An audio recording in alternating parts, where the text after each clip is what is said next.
But before we start our program, no, bago tayo magsimula, meron pong munting inihandog si Sir Gadiel sa ating mga batang bisita. Magpapalit muna po sila ng damit. Okay, palakpakan muna natin. Ayun ang pasimulang pasabog sa araw na ito. Ayan. So ngayon sisimulan po natin ang pagbibigay ng kanilang susuotin. Ayan.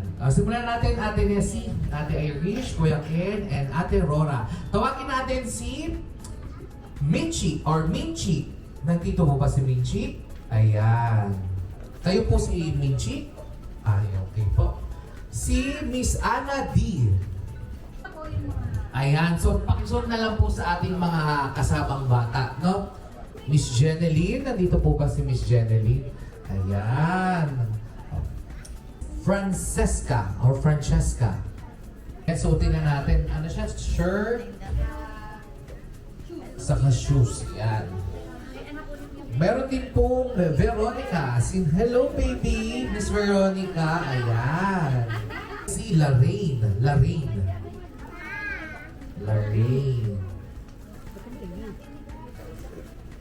Joaquin. Okay, nasarap. Sheena. Nandito ba si Sheena? Ayan. Siguro ang idol nito si Liza. Oo nga, hawig na hawig naman nga talaga ni Liza. May pa...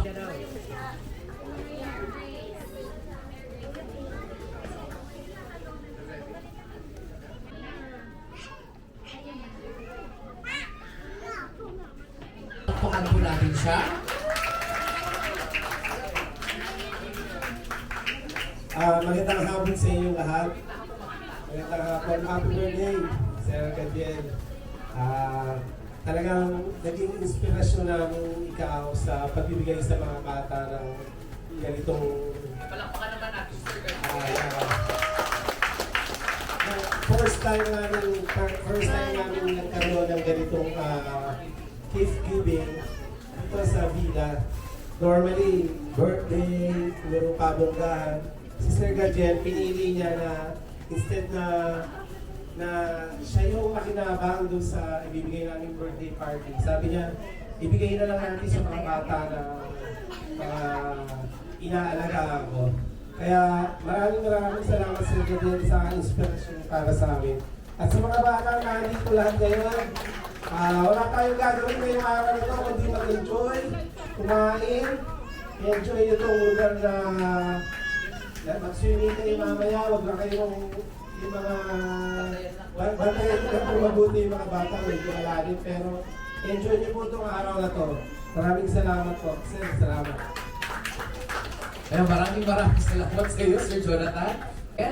Malinay, ayan po, pinili niya, kayo ang mga mahiswerteng pinili niya para bahagian, okay, ng kaunting regalo sa araw na ito. Sir Gadiel, dito po tayo sa gitna. Ayan. Magsitayo po, sabay-sabay natin nandahan na happy birthday, Sir Gadiel! Happy birthday! Happy birthday! Ayan, ang ganda naman ni Ate Eilish. Ang ganda dito pagdala ng cake. At ni Ate Rora. Okay, palakpakan natin ulit si Sir Gadiel. Happy birthday! So before you blow your candle, sir, make a wish first. Wish mo na, wish. Ang wish ko ay lahat ng mga bata rito ay makagraduate ng college ha. Ay, Siguraduhin nyo. Pagdating nyo sa high school, lumapit na agad kayo sa akin at ang gusto ko yung wish ko ng araw na ito mangyari ha. Yan. At hihilingin natin yun sa Panginoon. At hindi lang graduate ng college, maging mabait ding bata, matino at may takot sa Panginoon. Ay, napakagandang wish ni Sir Gadiel para sa birthday niya, no? Education is very important, especially nowadays, no? Para ma-reach nyo ang inyong mga pangarap sa buhay. Yan. Kaupo muna po tayo. Maraming salamat. Palakpakan natin ulit si Sir Gadiel. Games! Oo, yung mga matatanda yung naririnig kong gusto mag-games. Hindi ang mga bata. Yung mga kids, gusto nyo ba ng games? Maglaro. May prizes. Okay, Yones, ang ating unang game. Ito ay tinatawag, ay naku, parang madali lang naman. Question and answer lang to. Parang trivia lang, general knowledge. Pugot lang po sila ng isang papel at nandun po yung prize. Okay, ang unang tanong ay ibibigay po ni Ate Irish. Anong petsa? Pasko. December. December 25. Wow! Okay. Ugot. Ayan. Alright. Resibo.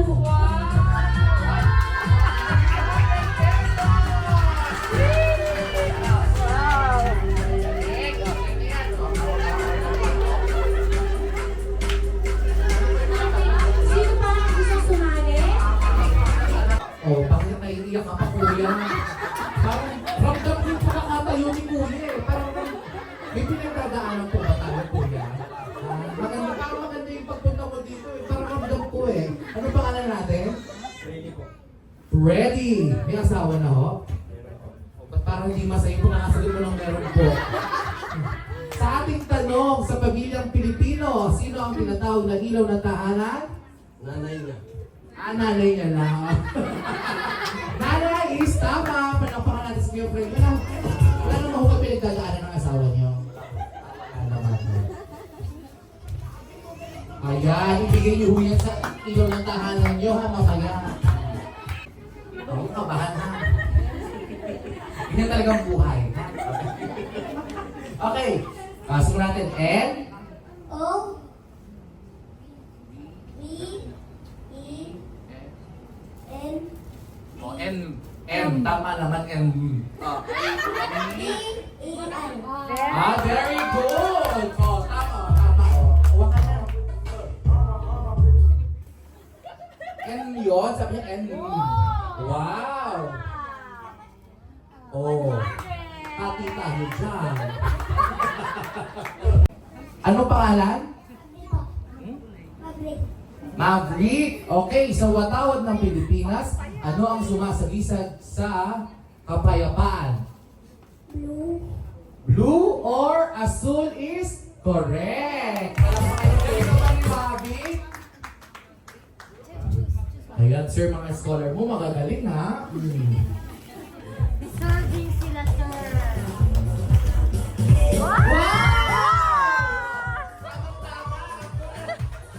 Ang sagot niya is azul. Tamang-tama ang nakuha niyang kulay. Azul, malapakan naman natin si Maverick. Congratulations! Ang galing! Diba? Ang galing naman. Isa lang na. Isa lang. Ang sagot mo eh. Maawa ka sa mga bata. Isa lang. Ah, ang bilis naman ni Gusto ko Kuya. yung tinutulak talaga. Oo. Ito yung nagturo ng ano eh. Oo, mamaya matatanungin ko. Ito yung mga nagtuturo ng mali eh. Anong pangalan natin? Dexter. Okay, ano ang sagot sa ating tanong? Ano ang ibig sabihin? Ay, anong kulay ang sa ating watawat ang nagsisimbolo ng digmaan o may kaguluhan? Kulay pula. Sigurado ka na ba? May pula ba sa ating watawat? Tama, color red. Palakpakan naman natin siya.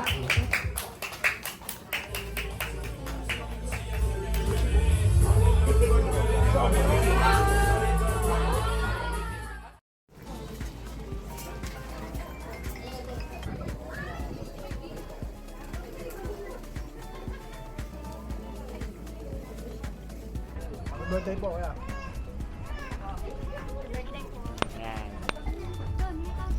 Ayan, tubig ko na. Dito ka, kuya.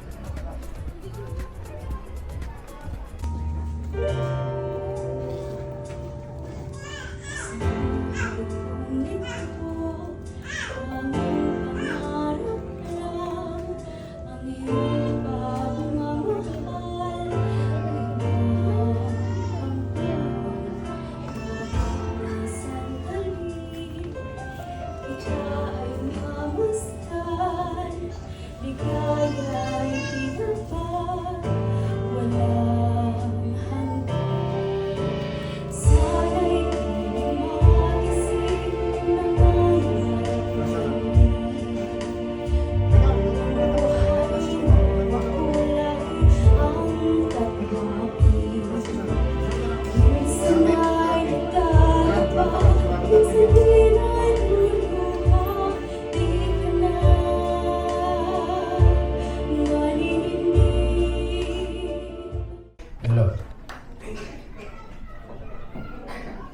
kayo, meron akong istorya.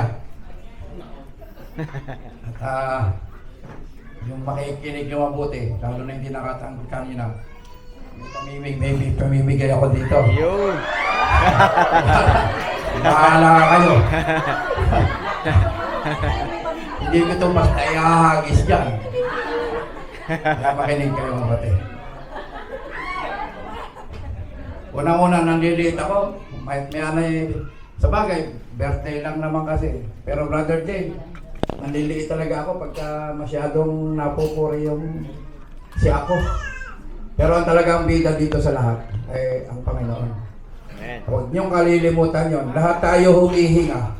Kahit yung may-ari ng building na to, lahat tayo humihinga dahil sa naglalang sa atin. Ayan, huwag niyong kalilimutan yon. Hindi akong bida, LBC lang ako, parang LBC. Dinaanan. Kasi yung blessing niya, hindi lang pwedeng lulutang dyan ng malaking kamay para mag-aabot sa inyo ng blessing. Makatakot kayo. Kaya para tayo LBC lang. Ngayon, ito ang kwento. Ito kwento ko. Totoong buhay ito, walang daya. At alam dito ng mga kasama ko.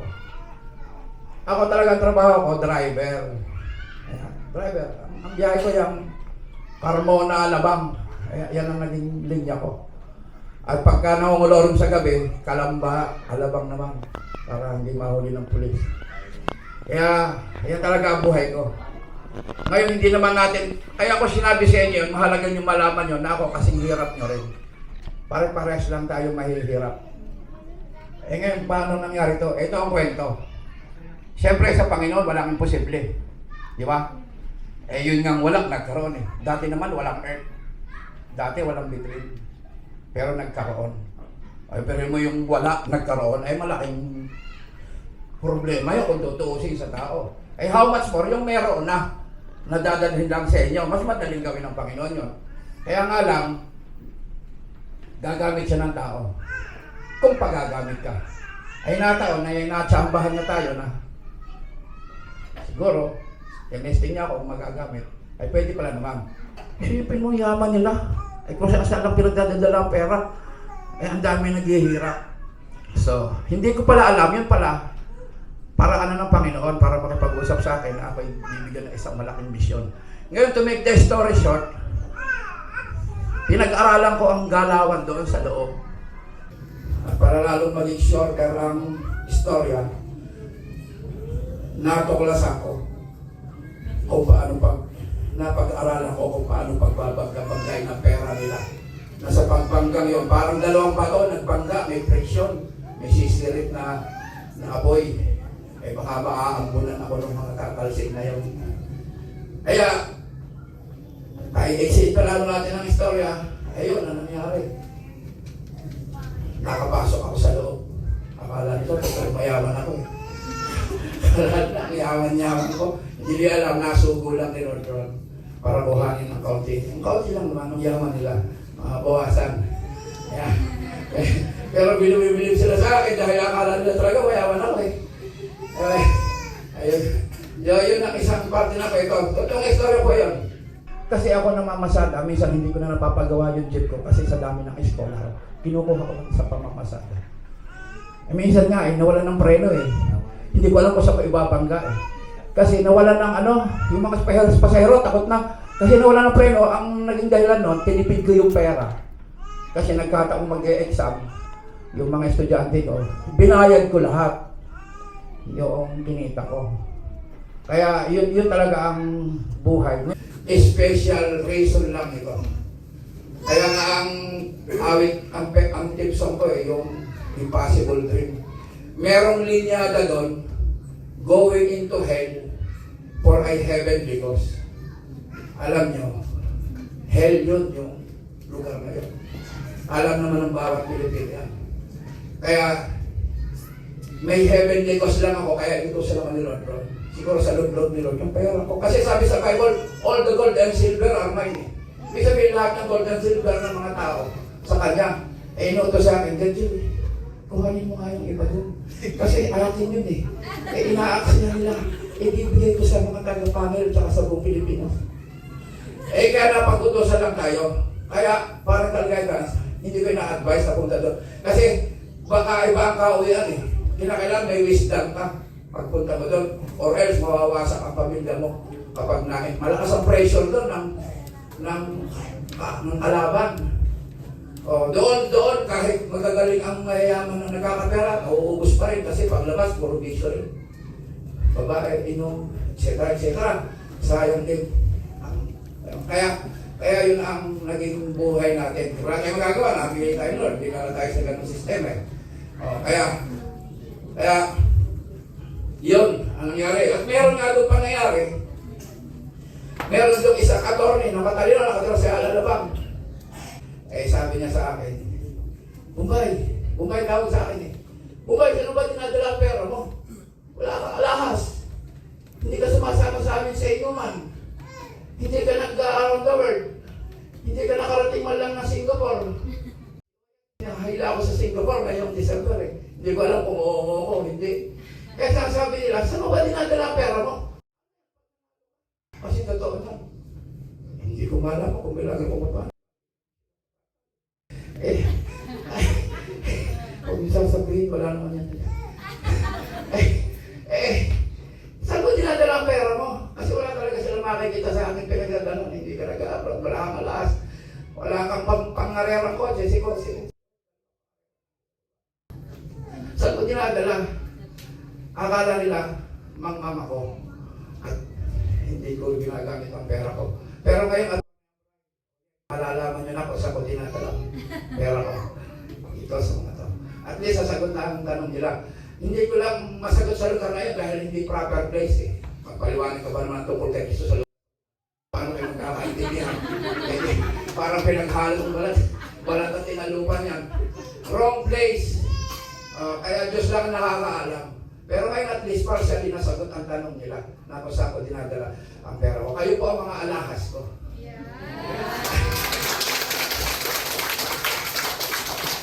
At kayo ang aking Singapore. Kayo ang kotse kong pangarera. Yan. Kayo ang aking limousine. Kayo ang aking Lamborghini. Yan, lahat ng mga pinagsasasabi ng mga may kaya. Marami din naman sa akin ng mababait na tao. Ayan. Kaya lahat ng karangyaan sa sanlibutan, kayo ang aking karangyaan. At kayo representative lang kasi ang dami po, hindi na makakarating dito. Ang ating estudyante sa Bicol ay may 100 sa Bicol lang yan. Tapos meron pa sa Mindanao, meron sa Mindoro, sa Manumangyan. At tapos dito siyempre sa Laguna, Metro Manila. Marami sila mga estudyante. Pero ganyan talaga ang kwento ng buhay.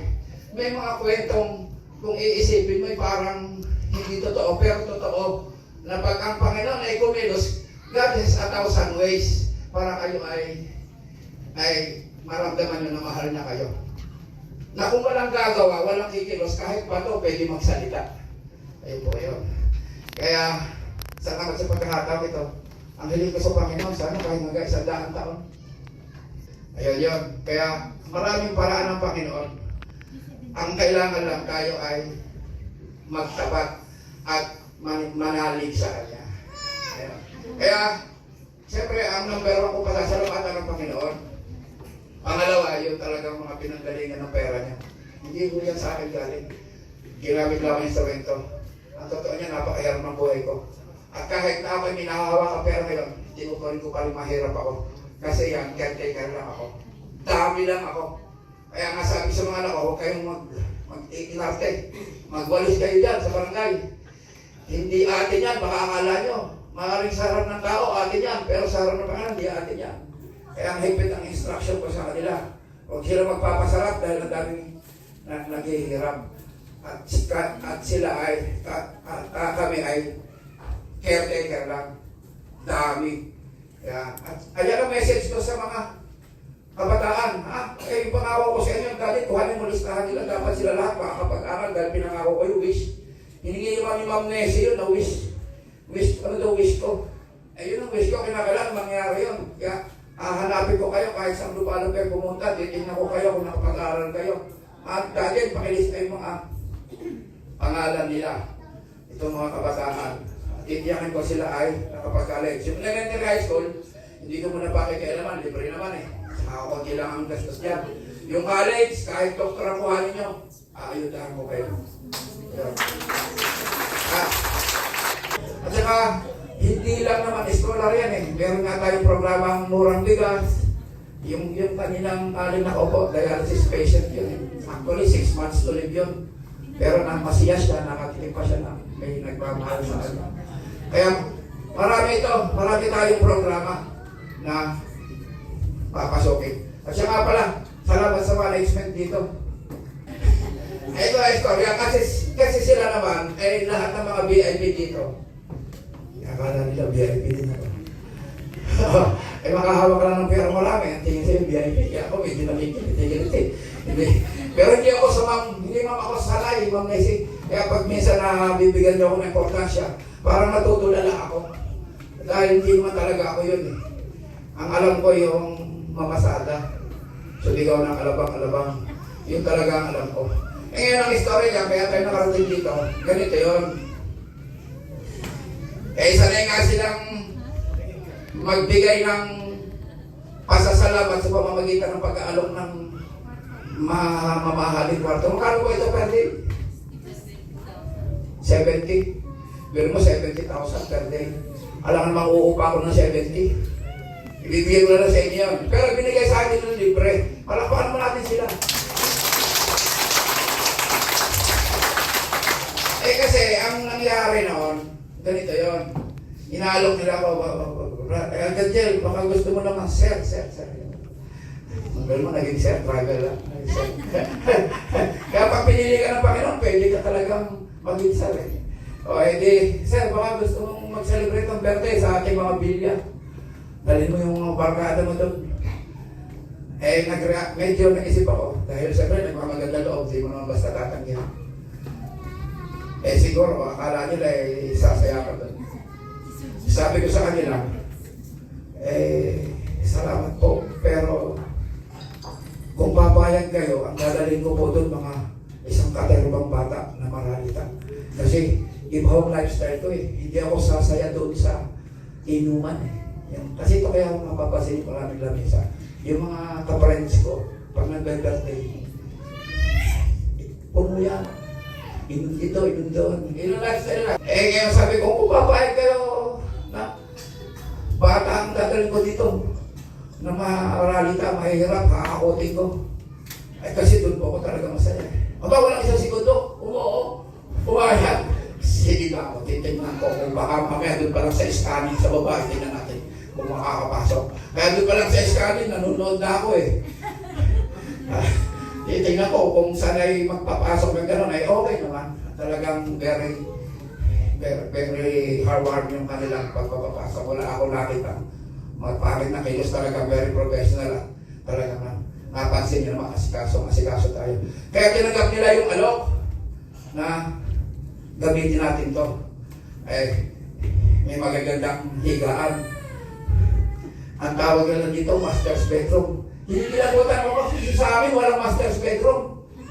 Puro regular. Kasi walang pwede maging master sa... Hindi ko sinasabi sa mga anak ko, kahit kami parents nila, walang master. Kasi nagkakaroon lang yun ng idolatry. Na gagayanin nila na may master. Kaya may mga nagkaroon ng mindset na I am greater than you. Kinakailangan ang dating ay pantay-pantay. Kaya hindi ako sanay sa master's bedroom, pero sinisilip-silip ko. Ang ganda talaga. Sinisilip-silip ko dito. Ngayon, total umuo naman sila eh.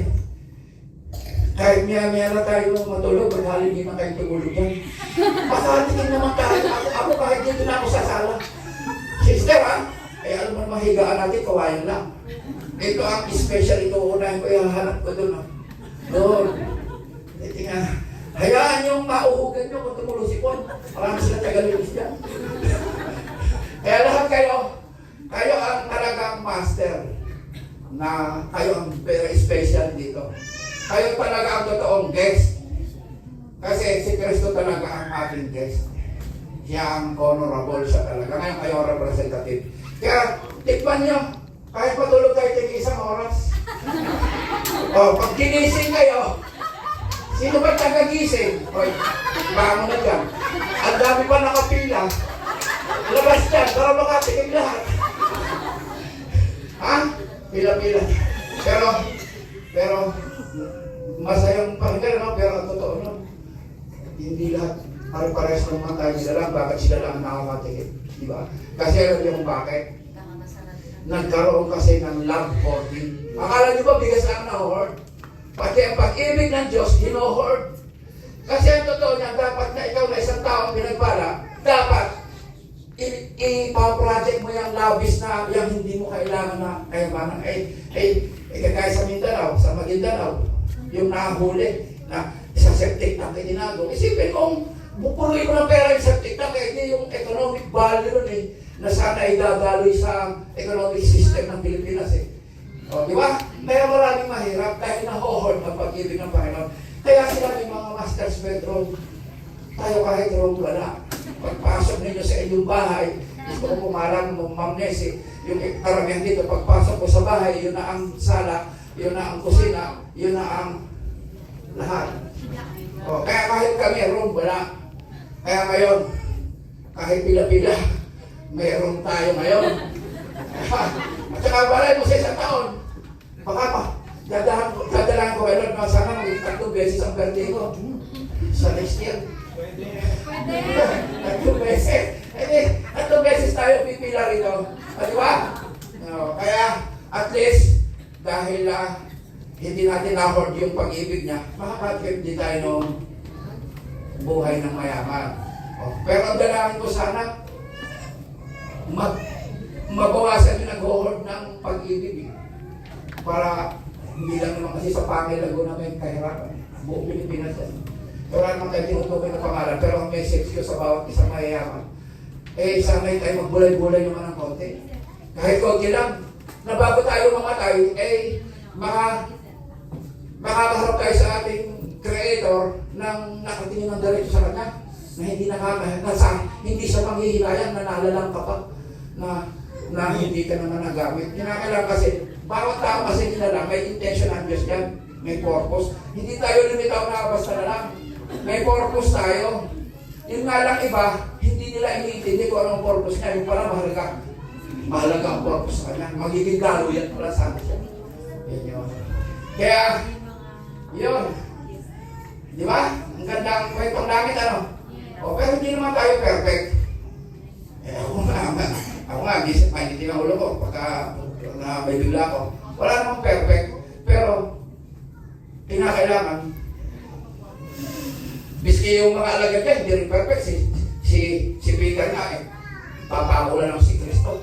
Nakatagapan ng tenga Pero ang intention talaga na papatay, nakagilap lang yung tao. Kaya walang perfect na tao. Pero pag tinanggap mo siya bilang ikaw alagad niya, kahit hindi ka perfect, kukuhanin ka niya. Kaya tayo ay lahat ay sana maging alagad niya. Yun po yun. Ngayon tungkol dito sa pera na to, sino makakahula? Kung saan ito galing? Hindi, sinong ginamit? Pwede. Hindi balik, pag ako nasasagot, hindi nyo malala, hindi nyo matasagot. Ito, regalo sa akin ni Ma'am Nessie, galing sa management nila. Binigyan ako ng 100,000 na nakalagay doon, happy birthday, Gatiel Malinay. Meron kang 100,000. I-withdraw mo lang doon sa cashier. Ngayon, kaya naging 50 to, yung kalahati, kaya magiging libre yung bigas bukas. Na 20 pesos per kilo nila binibili yun bukas lang naman magiging libre. Kaya hinati ko yung, kaya palampakan naman natin ang grupo ni Ma'am Nessie sa kanila ito galing. Although ito naman isa Panginoon din galing, pinadaloy lang naman sa management yan dyan. Tsaka pala, Atilen, yung isang staff dito, ang anak niya sa AUP nag-aaral. Si Sir, ayan, yung anak mo, siguro, ko kung kilala niya kasi sa medical school na ito Nagkakwentuhan kami niya maigi. At ang security guard doon na 2, last week, nilusog sila ng alas 3 ng umaga. Sa kasabihan palad, napatay ang 2 security guard. At kasalukuyang inuutosan ako ni Lord na hanapin yung address ng mga yun. Pinapahanap ko sa anak ko. Sapagkat nawalan sila ng ama ng haligi ng tahanan. Eh, ang ating panukala ay simula elementary hanggang college, kung ilan man ang anak nila ay i-scholar lahat. Ikaw ba naman ang mawalan ng ama na araw-araw hihingi ng baon? Eh, siguro lalo ko naiintindihan ng mga magulang. Lalo ko naiintindihan ng mga magulang. Araw-araw humihingi ng baon yan eh. Sino pa ngayon magbibigay ng baon? Wala na. Kaya, kailangan na naman na ang mga nahohold na pera ay makalabas na naman. O, ayan. Ngayon, sa ating kakayanan, ay ewan ko, kung nakita na ni JR, hahanapin nila yun para mapaglikuran. Kasalukuyan pa sila nakaburo ngayon, kasalukuyan. At ating ilalang na sana'y ang kanilang pamilya ay maraming may mga mag-ayuda pa sa kanila. Kaya, ano, ibibigay ko na ba ito? Mga talig, pila-pila lang. At ito ay galing sa kanila. Bata at sa matanda, tigliliman ka. Pila-pila lang. Kasi kayo wala sa kuwan, pumuntahan na lang kayo natin. Dito po simula. Pag may mga titira, ay ating i-distribute pa sa itaas sa akin sa pang. Kaya yung mga nakabunot kaninang 80 pesos, 100 pesos, at least madadagdagan yan. Madadagdagan. Yun ba 1,000? Swerte talaga. Oo, baka maganda. Madadagdagan yung pera. Pagdating nyo sa inyo, pagpasalamat nyo lahat sa Panginoon niya. Siya naman ang bida dyan.